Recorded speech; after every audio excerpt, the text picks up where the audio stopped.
While relations between the United States and Turkey falter, relations between Moscow and Ankara are flourishing.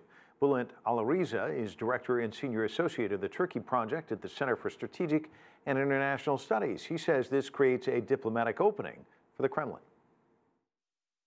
The significance of this visit was enhanced by the fact that there's an ongoing crisis between Turkey and the United States, and clearly Washington's problems with Ankara creates an opportunity for Moscow to take advantage of it.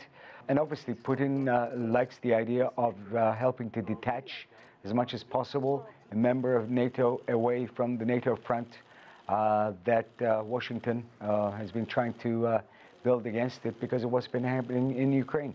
But there is a problem ahead, and that is the ongoing Syrian government attack on the province of Idlib. That's the last remaining stronghold of the opposition.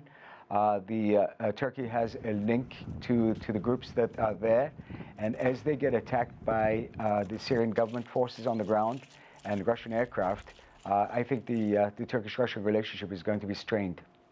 Interesting. Moscow also on the economic front wants countries to scale back on the use of U.S. dollars. Do you think that strategy is going to work? Would Turkey be amenable to that? Well, the question isn't so much whether Turkey would be amenable to it, because Erdogan has called for it yet again, is whether Russia is going to be amenable to it.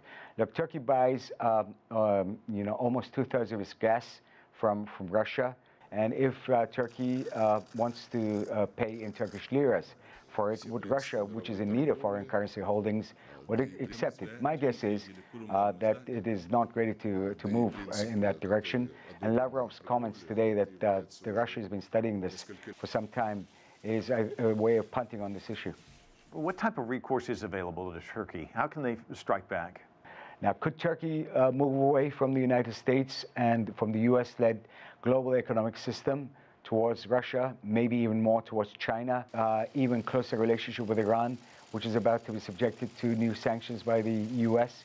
Theoretically possible, but Turkey's ability to move away, both on the political and the economic front, from its Western alliances, from its Western alignment, is going to be difficult. Well, there are some that are concerned about these shifting alliances. Is that something the United States should be thinking about when it comes to foreign policy? Well, President Trump himself wants a good relationship with Putin and with Russia. So maybe he's not as concerned as others in his administration about Turkey moving away from the West towards Russia. But certainly, I think the question needs to be raised as to whether the U.S.-Turkish relationship, which has its origins in the immediate aftermath of the Second World War and Turkish entry into the collective defense system known as NATO, has outlived its usefulness, and that Turkey really does not see its foreign policy goals as being the same as those of its allies in NATO. I think we're not at that point yet, but the questions are going to be raised not just within Turkey, but also outside as to where this relationship is going. What kind of influence is the U.S. going to have at all when it comes to Syria? Do you see them as a player?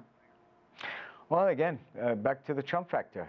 President Trump has said that he wants U.S. troops out of Syria, which would effectively leave Syria under the domination of the Russians, the Iranians, and to some extent the Turks. In the long run, I think the U.S.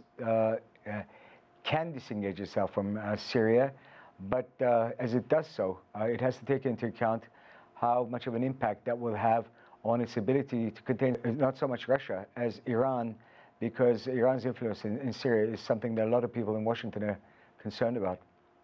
Bulent Aliriza, thanks so much for your time. Thank you.